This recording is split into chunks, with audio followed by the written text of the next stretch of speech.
अभी हमको देखना है इक्वेशन ऑफ मोशंस। तो इक्वेशन जो है मोशन के वो 3 इक्वेशन है, ठीक है, 3 इक्वेशंस ऑफ मोशंस है। फर्स्ट इक्वेशन जो है वो है v equals to u plus at, ठीक है। यही इक्वेशन को हम बोलते हैं first equation of motion. This is a first equation of motion, और इसको ही हम लोग बोलते हैं equation which is having a relationship between velocity and time.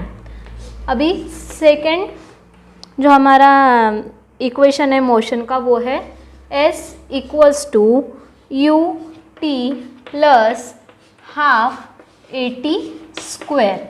इसको ही हम बोलते हैं equation describing the relationship between displacement and time. उसके बाद है हमारा थर्ड इक्वेशन ऑफ मोशन, ठीक है। तो वो है v square equals to u square plus 2as। This is a third equation of motion and it is describing the relation between displacement and velocity. तो अभी ये हमको तीनों भी जो इक्वेशंस है मोशन के वो ग्राफिकल मेथड से कैसे फाइंड आउट करना है वो देखना है। अब हम सबसे पहला इक्वेशन कैसे फाइंड आउट करना है बाय यूजिंग द ग्राफ वो देखेंगे। ये ग्राफ में हमने एक्स एक्सिस पे टाइम लिया है, वाई एक्सिस पे वेलोसिटी ली है। ये जो हमारा ओ है वो इनिशियल पॉइंट है, starting point. You initial velocity है, वी फाइनल वेलोसिटी है। अगर हमने कोई ऑब्जेक्ट लिया, ठीक है, या तो ये जो ग्राफ है ये शो कर रहा है change in velocity with respect with time of uniform accelerated object. अगर ये ऑब्जेक्ट ने मोशन स्टार्ट किया, सपोज मैंने ये पॉइंट को नाम दिया डी, यहाँ से इनिशियल वेलोसिटी जो है उसकी डी से, और उसकी वेलोसिटी यू मैंने अभी बताया आपको। Its velocity keeps increasing after time T, ठीक है। आफ्टर टाइम टी यहाँ से यहाँ तक जाने के लिए, आफ्टर टाइम टी सपोज ये पॉइंट ई है, यहाँ से यहाँ तक जाने के लिए उसने कुछ न कुछ टाइम लिया होगा। तो वो बाद में एक पॉइंट पे जाके रीच होगा, वो पॉइंट है हमारा बी, ठीक है। तो बी पॉइंट तक जाने के लिए उसको जितना टाइम लगा है अगर वो हमको फाइंड आउट करना है तो हम सीधी लाइन प्रोजेक्ट करेंगे, ठीक है। ये टाइम यहाँ से यहाँ तक जो हमको लगा है वो है टाइम टी, स्मॉल टी, और ये जो पॉइंट है हमने एक्स एक्सिस पे लिया है वो है ई। एक ऑब्जेक्ट ने पॉइंट डी से पॉइंट बी तक डिस्प्लेसमेंट किया है, मतलब वेलोसिटी उसकी कुछ तो भी इंक्रीज़ करने के बाद वो वहाँ पे जाके पहुँचा है। तो हमको यहाँ पे पता चला है कि O D is initial velocity, ये अभी हम पूरा लिख लेंगे। और ओ सी, ये पॉइंट को नाम सी देंगे, ओ C is a final velocity. ये जो वी है वो है फाइनल वेलोसिटी। अभी हमको इसको अच्छे से पूरा लिख लेना है कि इनिशियल वेलोसिटी यू जो है हमारी ओ डी है, ठीक है। उसके बाद फाइनल वेलोसिटी है O C, O C is a final velocity, और टाइम जो लग रहा है वो O E, and small T is a time that is O E. ये हो गया। इसके बाद हमको पूरा उसका अभी कैसे फाइंड आउट करना है फर्स्ट इक्वेशन वो देखेंगे हम लोग। फर्स्ट इक्वेशन हमारा v equals to u plus a t. तो ये ऑब्जेक्ट जो है वो एक्सेलरेटेड ऑब्जेक्ट है, तो एक्सेलरेशन इक्वल्स टू आपको पता है, हमने देखा इसके पहले, change in velocity upon time. Acceleration is equals to change in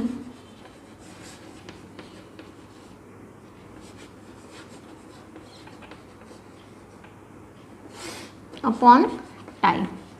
change in velocity ही का मीनिंग होता है v minus U, final velocity minus initial velocity.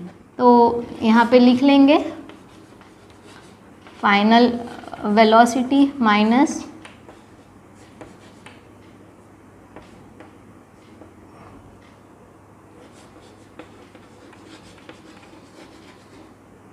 Short form लिखा है मैंने वेलोसिटी का, पूरा स्पेलिंग लिखने में टाइम जाता है। तो final velocity minus initial velocity, final velocity is O C है, final velocity O C minus initial velocity O D upon T, ये हो गया।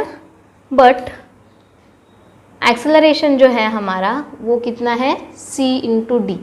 एक्सेलरेशन कितना है, सी डी, मतलब ओ सी माइनस ओ डी। ओ सी में से अगर ओ डी सब्ट्रैक्ट किया तो हमको मिलता है सी डी, तो सी डी अपॉन टी आएगा हमारा एक्सेलरेशन।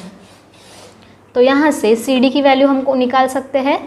इसका ही मीनिंग है कि C D equals to a into t, t into a is C D.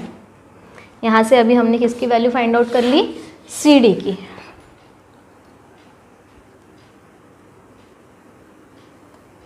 अभी हमने C D equals to 80 find out किया, बट अगर हमने यहाँ पे एक लाइन ड्रॉ कर ली, इस लाइन को यहाँ पे हमने पैरेलल लाइन जो ड्रॉ की थी, और नीचे की जो लाइन है ये हमारी, इसको हमने ये लाइन ड्रॉ की, तो हमको सपोज इसको नाम ए दिया।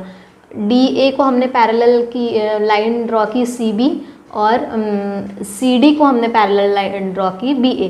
तो जितना भी सी डी रहेगा उतना ही बी ए रहेगा, जितना सी बी रहेगा उतना ही डी ए रहेगा या ए डी रहेगा।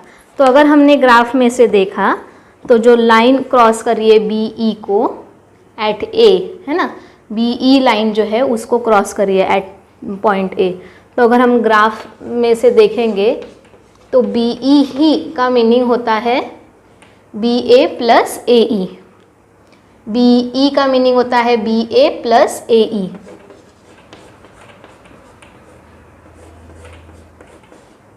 इसको हम लोग बी ए बी लिख सकते हैं, या तो फिर हम इसको ए बी बी लिख सकते हैं। ठीक है, ये लिखने के बाद आपको ये समझ में आ रहा होगा A B is nothing but C D.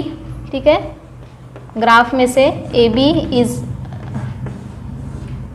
Nothing but C D and A E is nothing but O D. A E is nothing but O D.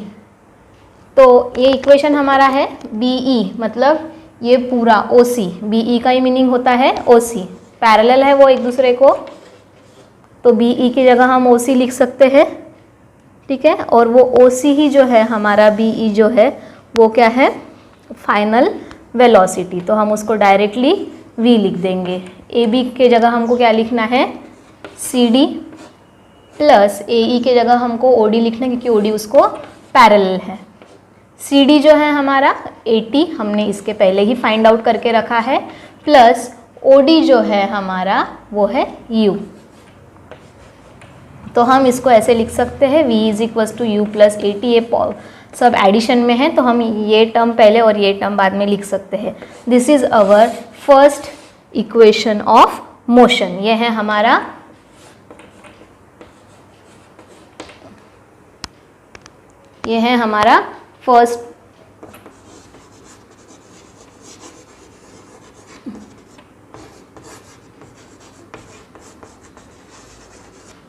First equation of motion, और इसको ही हम लोग बोलते हैं equation describing the relationship between velocity and time.